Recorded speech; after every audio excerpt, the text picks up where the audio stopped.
आज जो है वो बहुत ज़्यादा धुंध पड़ी है। ये आप देखें कितनी ज़्यादा स्मोक जो है वो पड़ी है हमारे गांव में। कोई चीज़ जो है वो नज़र नहीं आ रही।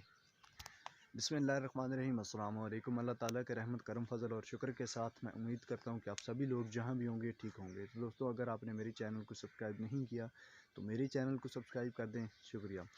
तो आज जो है वो देखें कितनी ज़्यादा जो है धुंध ने लपेट लिया है हमारे गाँव को।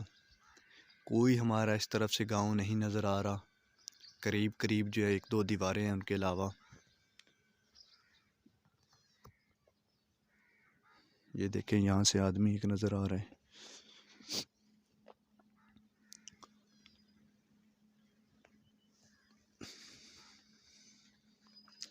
वालेकुम अस्सलाम, क्या हाल चाल, ठीक हो?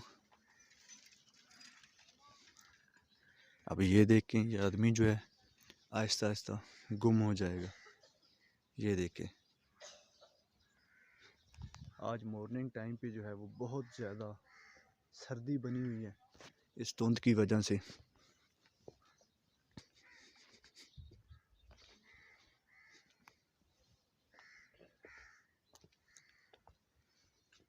अभी ये धुंध जो है ये आहिस्ता आहिस्ता नीचे गिर रही है दरख्तों के ऊपर। और दरख्त जो है ये देखें इनके ऊपर पानी जो है वो जमा हो रहा है आहिस्ता आहिस्ता।